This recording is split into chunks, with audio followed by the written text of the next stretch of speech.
Alright, so there has been an avalanche of information over the last few days regarding Total War Warhammer 2, and some really big announcements for the future of this trilogy. I was one of the lucky people to be invited to Santa Monica, California for E3 Judges Day, alongside some of the biggest names in the strategy game genre, and got hands-on time with the Lizardmen and their new Quest Battle. So I wanted to sit down with you all, share my experiences, and try to condense most of what we know into a single video. Again, huge thanks to Creative Assembly, and specifically James Given, aka Dogbert, Andy Hall, Al Bickham, Sam Millen, and Erica Denning for flying us out to Los Angeles and showing us an awesome time. I really, really appreciate it. Unfortunately, I will not be able to show any gameplay footage for a couple more weeks, but I can show the assets and screenshots Creative Assembly provided us, and I can talk about everything I learned while I was there. So on May 17th, we took an Uber from our hotel near Santa Monica Pier to a location CA had rented out for us, and it was a really awesome setup. They had a big projection screen where they showed an absolutely gorgeous fly-through of the Total War Warhammer 2 campaign map, which I think they might show off around E3 on YouTube, but I was immediately struck by how beautiful it was. It felt a lot more alive and fantasy-like than the Game 1 map, and the whole room they had set up was jungle-themed, with palm trees and hanging vines. We had an open bar and buffet, which was pretty sweet, I'm not gonna lie. Pineapple tequila was on point, and there were a bunch of computers set up, one for each of the influencers, where myself included, Oakley High Def, Pixelated Apollo, In Control, Party Elite, Torin, Drew Durnell, and Alex the Rambler all joined in and got to play Total War Warhammer 2, which was awesome. Here's a picture of us and the developers. That is me in front in the red, if you haven't seen my face. I've shown it in a couple other videos, but yeah, that's me. So, we had a chance to play the Quest Battle at the Fallen Gates, where Krotgar and his Carnosaur Grimlock led a pretty powerful army against a bunch of trespassing High Elves. The Fallen Gates are a cosmic device of the old ones located in Lustria. It was a stellar bridge that once reached across the stars, and even the Slann Mage Priests don't pretend to know how it works, so for the High Elves to meddle with it is a serious transgression, and we get the opportunity to slaughter a bunch of Knife Ears, which is always a fun time. So, Krotgar in this Quest Battle has a really nice regen ability called Cold-Blooded that he can cast on himself or a friendly unit to heal them, but it severely lowers their melee defense, so you want to use that ability when units are out of combat. Krotgar can also summon Feral Cold Ones with the new Army ability mechanic, and all factions in Game 2 will have these Army abilities that differ depending on which race you are. So for example, the High Elves can call down Vol's Hammer, which we didn't get to see, but we heard about it. It basically blasts apart enemy walls in a siege battle, so it can be very useful in that kind of scenario. I would also imagine it does a decent amount of damage to enemy infantry or cavalry as well. Krotgar's army consists of Skink Skirmishers, Saurus Warriors, Temple Guard, who looked incredible, and a selection of dinosaurs like Feral Bastiladons, Stegodons, and Bastiladons mounted with solar engines, which are a form of arcane artillery that currently has less range than the Luminarch, but fires faster and seem to have no trouble at all hitting flying units. The High Elves in that Quest Battle are led by Prince Amendiel, supported by Eagle Claw Bolt Throwers, a base of Elven Archers and Spearmen, and 2 Chariot-mounted mages wielding High Magic and Light Magic. One of the mages also had a bound spell from the Lore of Fire, Flamestorm, that he occasionally cast, but the show stealer amongst the spells was definitely Fiery Convocation from the Lore of High Magic, which creates a gigantic flame in the shape of a phoenix that moves forward in a wave and could probably do some pretty serious damage if used properly, like the Wind of Death in Total War Warhammer 1, where you get up alongside the flank of an enemy line and just blast it apart. It was the AI, so obviously they didn't have the most impressive use of damage spells, but in the hands of a skilled player, I can definitely see that magic doing an obscene amount of work for you. Also on the field for the High Elves were the White Lions of Trace, Swordmasters of Hoeth, Illyrian Reavers, and Silverhelm Cavalry, so all those are obviously confirmed, as well as a Sun Dragon with a new ability that allows him to breathe flame from the air, which is awesome. It's an absolutely beautiful effect, comes out in a huge arc that looks even cooler than the Iron Drake effect that's already in the game. And the even better news on that front is that all dragons will now be getting specific breath attacks. Forest dragons are getting their soporific poison, zombie dragons are getting their corrosive breath, chaos dragons getting some Zinchi flame, and I think Dogbert might have mentioned on stream actually that Terrorgeists have their scream ability now. Although I'm not 100% sure on that front, I could have misinterpreted what he was saying, but I think he did confirm that Terrorgeists now have screams. So that's really good news. I haven't heard any word on whether these will imbue certain effects or do different damage types. So for example, a forest dragon's breath would deal poison damage, and a zombie dragon's breath might lower armor because it corrodes their equipment.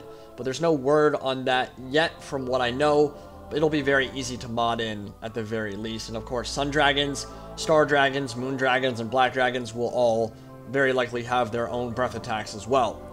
I think the High Elves models looked really good, except for the Spearman's shields, which are super gaudy and have shown up in a few of the trailers that CA have released thus far. They're kind of weird looking, kind of low-res textures on them. At least it looked like that to me.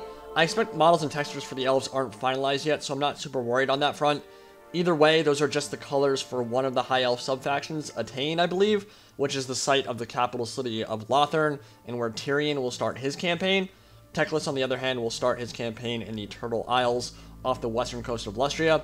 So, at the very least, it'll only affect one subfaction for the High Elves. Teclis's and some of the others won't be affected by those colors at all, but I do expect that more updates will occur with the textures and colors for the elves anyway. So the highlights of the battle were unquestionably Grimlock rampaging through the High Elf lines and clashing with the Sun Dragon.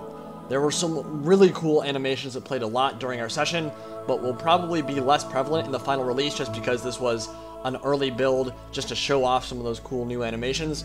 But Grimlock would sometimes grab a spearman and toss him up in the air and swallow him whole, and had some brutal sync kill animations with the Sun Dragon. So on the charge, the dragon would swoop down and scoop up the Carnosaur into the air and slam him down onto the ground. And if Krokgar and Grimlock managed to get the killing blow on the dragon, they would tackle it to the ground, and as it tried to struggle away and take flight, Grimlock would bite deep into its neck and snap it, killing it instantly, which was super awesome to watch. As you would expect, Bastiladons and Stegodons could easily bust through braced formations of infantry, and the Pterodon riders with Fire Leash Bolas were actually surprisingly a lot of fun to use. They were essentially grenade launchers from above that were great for disrupting formations and dealing decent damage. The pace of combat was very similar to Total War Warhammer 1, but specific balancing of units and tweaking of combat speed is typically one of the last things to happen during development because it's just numerical changes, right? So I think you should all be prepared for Total War Warhammer to be a faster pace of combat compared to some of the historical titles. CA devs, while I was there, explicitly told me that exhaustion and stamina regenerate so quickly in this game because most Warhammer races are above and beyond the stamina and fighting prowess of a typical Earthbound human. But that doesn't mean that there won't be more tweaking or a bit of a slowdown on the melee combat side of things. I think CA has expressed some interest in making combat last a bit longer, but that wasn't super evident in the quest battle, I don't think. Once I get my gameplay footage, I'll be able to go in and break down the unit stats and talk more about those. There's a lot of stuff to talk about there, because I recorded the unit cards for each and every unit present in the quest battle, but just remember that a lot of that stuff will be getting price and stat changes before launch, so we definitely did not see the final game stats in that quest battle, by any means. I will say one thing that did surprise me from my interview with Andy Hall is that CA seems to have a surprising amount of flexibility in terms of the Total War Warhammer series in general. Obviously, they still have to get in touch with Games Workshop if they want to introduce something new like the Revivification Crystal on the Bastiladon, but they can absolutely make up units and further flesh out factions with Games Workshop's approval. And honestly, at this point, GW, although they do have a kind of bad reputation on that front, they seem quite ready to play ball when it comes to Total War Warhammer 2. They're not being quite as protective with the IP as they have in the past. Creative Assembly is apparently allowed to create non-codex factions and old codex factions, which is a pretty gigantic piece of information. It means like factions like Kislev and Araby and Dogs of War are very much on the table for now. This obviously isn't a confirmation these will be made playable at any point, but they can be made, which was something that was previously up in the air. So after the 16 major Warhammer Fantasy Battle races are created, those minor races, minor factions, might start rolling in. Speaking of what can be done after the trilogy is complete, they're definitely open to and have thought about doing historical campaigns like the Sundering or the War of the Beard, and that opens up a whole gigantic slate of potential gameplay opportunities, because it's roughly, what, 10,000 years of Warhammer Fantasy history? There's so much that could be done with that. There are so many quote-unquote historical time periods in a world that spans such a long period of time. There's a lot of campaigns that could be made in a historical perspective.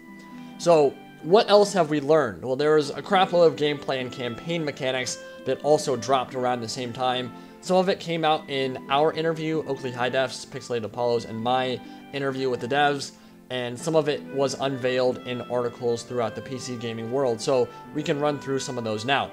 Remember that if you own both games, Game 1 and Game 2 will combine into a gigantic campaign map that has the Old World and Badlands and Norsca and all the areas we have in Game 1, and then add the New World, including Nagkara, the Southlands, Lustria, Nagaroth, and Ulthuan. So I've seen the overview of the campaign map, but it was hard to get a sense of scale when we saw it, because it was like when you press tab in the Total War Warhammer 1 campaign, it gives you that overview. It was kind of like that, but a little bit less detailed. So from what I saw, the Southlands and Lustria look a bit squished for gameplay reasons, obviously, because those continents are gigantic, and you don't want or need the southern parts of those continents being incredibly far away from all the action. And the combined Grand Campaign will not be available immediately upon launch. That is important for me to note right now, but will instead go into an open beta period a couple weeks after launch, and then released finally as free DLC once they iron out the kinks and people have the chance to play it. It sounds like that's going to be roughly a month after the game goes live, but that is not confirmed. That's going to be open to whether they can get those kinks and bugs ironed out relatively early on. But again, that will not be available on launch, the combined campaign. That will come 2 to 3 to 5 weeks or so after the game comes out. So Warhammer 1 factions will gain Warhammer 2 new features on the combined map, and the Bretonnian trait system will apply to all Warhammer 2 races. So there was definitely a theme in Warhammer 1 as we moved on with the DLC races that CA became more comfortable with what factions were getting, and so they decided to kind of branch out and expand and do more than they were initially doing on the initial release. And so all stuff in Warhammer 1 will be getting Warhammer 2 mechanics put in there if you own both games. If you only own Warhammer 1, you won't be getting Warhammer 2 features whatsoever, so it's important for me to note that.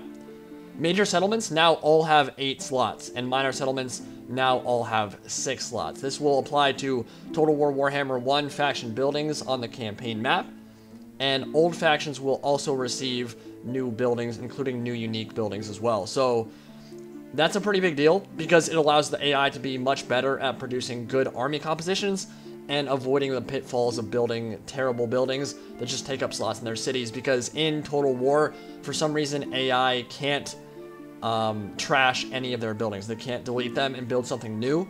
So if they build the wrong thing, it just kind of screws their cities over in Total War Warhammer 1, and they'll have like terrible army compositions where you'll see like 10 Free Company militia and 10 mortars, and that's it. And you'll just like run over that and be like, what the hell were they doing? It's because they didn't have enough building slots to actually build important stuff. So of course they'll still be able to make bad army compositions and whatever, but it makes it much less likely when there are more building slots in the major and minor settlements. So I think that's a really good change. The Great Vortex campaign map is roughly the same size as the Game 1 map, and it's still a sandbox game mode. So you can choose to ignore the Vortex mechanics, but a progress bar will show how far along you are in terms of completing your objectives, and it will also show how far the AI factions are in completing theirs. So if an AI faction completes their objectives before you do, you don't lose automatically. You can ignore that, but you will be teleported into a final quest battle where you'll have a bit of a disadvantage against the enemy, and you have the opportunity to delay or outplay them and win and continue your sandbox campaign. If you lose then, it sounded like, if you lose that quest battle that you get teleported to, it sounds like they might win the campaign, quote unquote, but I'm pretty sure you can continue playing. The campaign doesn't literally end right then. It's just like in Medieval 2, if you conquer the entire world with Denmark or whatever, you could still continue your campaign after you've completed all of your victory objectives. One thing I saw a couple people express concern about was that the AI might be scripted in the Great Vortex campaign because of those objectives, but that will not be the case. There is no scripting for the AI in either the Great Vortex or combined campaign, so in theory, all campaigns should play out differently from the last. Regional occupation is gone now, and factions can settle anywhere, but obviously dwarfs will prefer mountain and underground regions, Empire will prefer regular cities in open plains and in forests, Lizardmen will prefer their jungles, so there will be penalties like longer build times, reduced growth, and public order in climates that aren't that faction's natural habitat, which I think is a really good compromise between both sides of the aisle.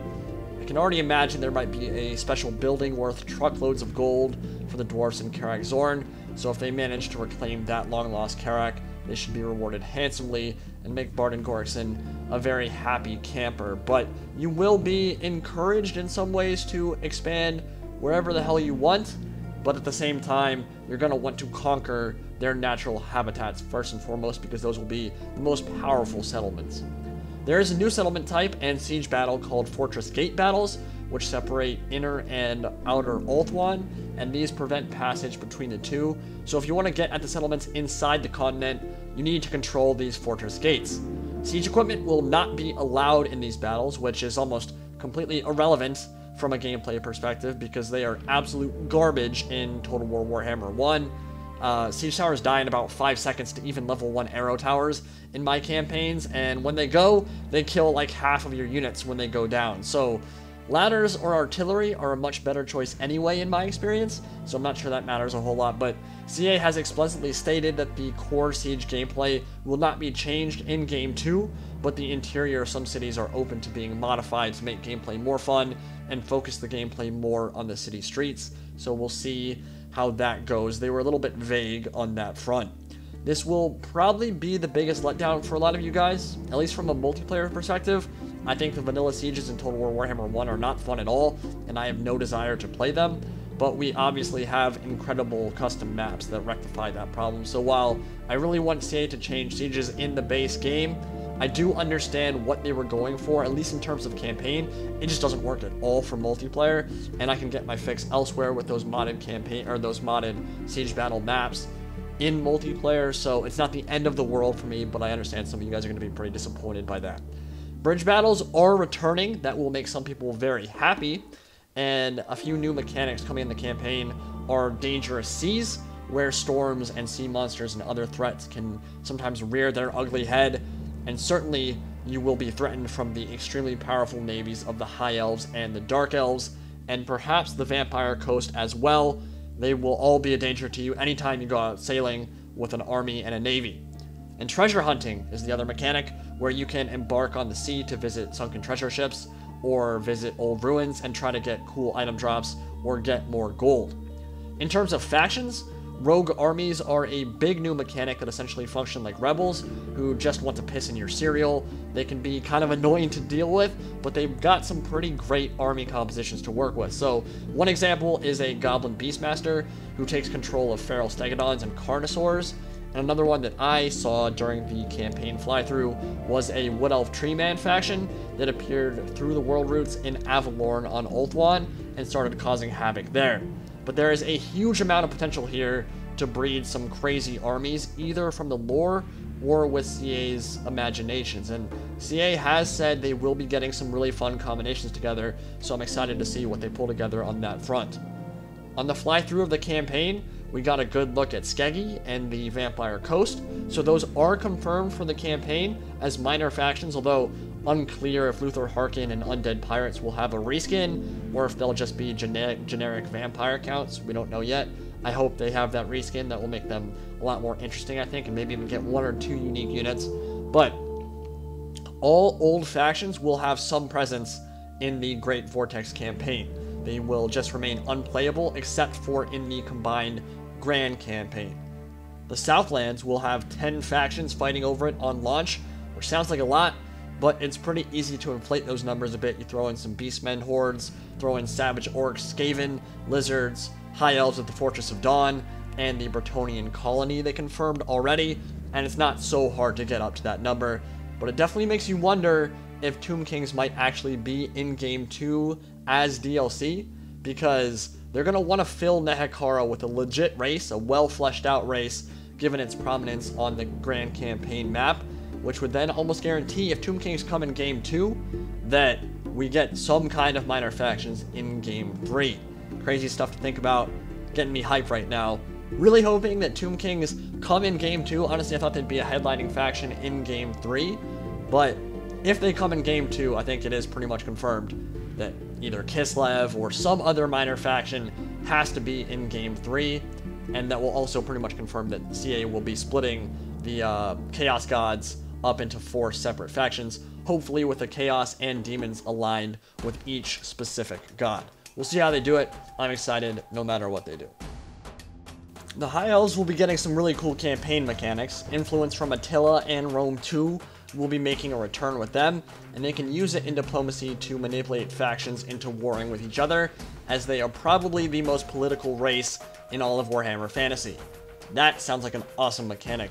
Hopefully it actually works. I mean, sometimes the ideas don't always work the way they want them to, but additionally, they must use influence to recruit generic High Elf Lords, so that's the kind of thing that could add some real depth to the campaign map. It's hardly going to be Paradox level diplomacy, but still sounds like a very nice addition. Trade is another important mechanic for them, as they are the most adept traders in Warhammer. They will get vision of any faction they establish a trade agreement with. Every other faction requires a defensive pact or alliance to get vision of their empire, so the High Elves will definitely be encouraged to trade a lot, and I can imagine it will be quite lucrative in terms of income as well, when you consider how many ports they have.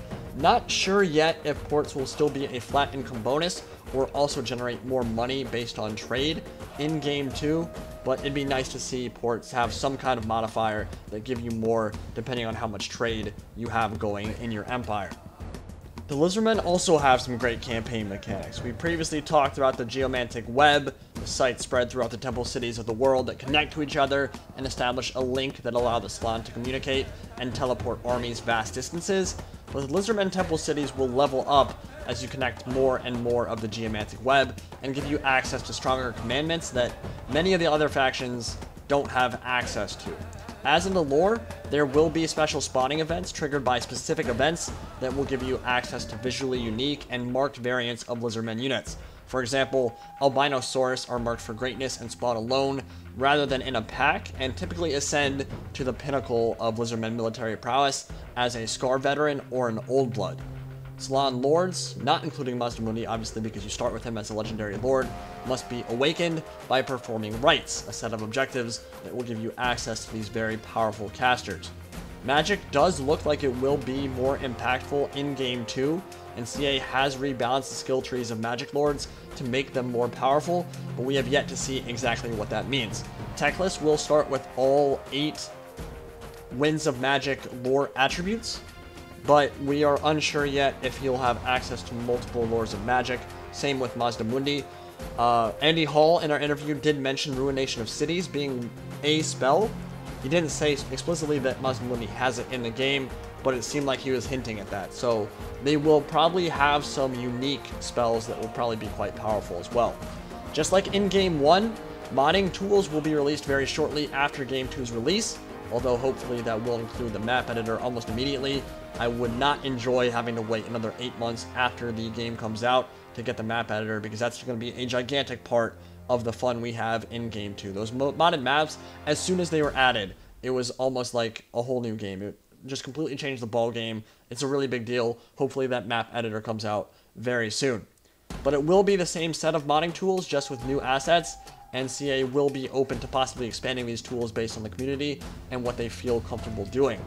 I don't expect the modding tools to change much, because at the end of the day, they cannot allow the importation of assets, because that opens the floodgates for IP issues with Lord of the Rings and Game of Thrones and all that stuff, and Games Workshop explicitly wants to avoid that, and on the other side of things, it also cuts into DLC sales, which is something CA wants to avoid. So if CA and Games Workshop are both adamant on that front, likelihood that we ever get the ability to import our own assets is essentially nil. There's no way it's going to happen.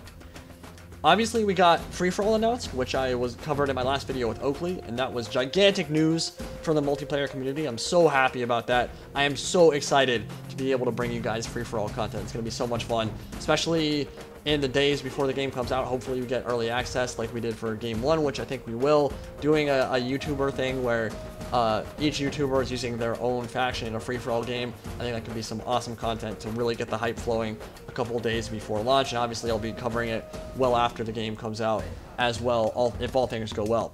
So, as for the Skaven, final faction rosters have not yet been ratified, as explained to us by Grace from CA, but we know they are coming, and I have a good feeling about the Hell Pit Abomination as well from our interview with Andy Hall, but who knows. Either way, Skaven will obviously have some awesome stuff, but no point speculating about it for now. That's pretty much everything I can think of. I might be missing a few things, but that's all that I learned while I was in Santa Monica for the most part. Really enjoyed the event. Very much hoping to do something like that again sooner rather than later, and I really enjoyed grabbing dinner and a few too many beers with the CA devs and my fellow YouTubers after the event was over. Everyone was super nice, and the whole event was a ton of fun, and everyone was a lot of fun to talk to. So, hope you guys enjoyed this look at Total War Warhammer 2 with the information dump that came alongside it, and I will see you all again very soon. Hope you guys enjoyed it. Indypride, signing out for now.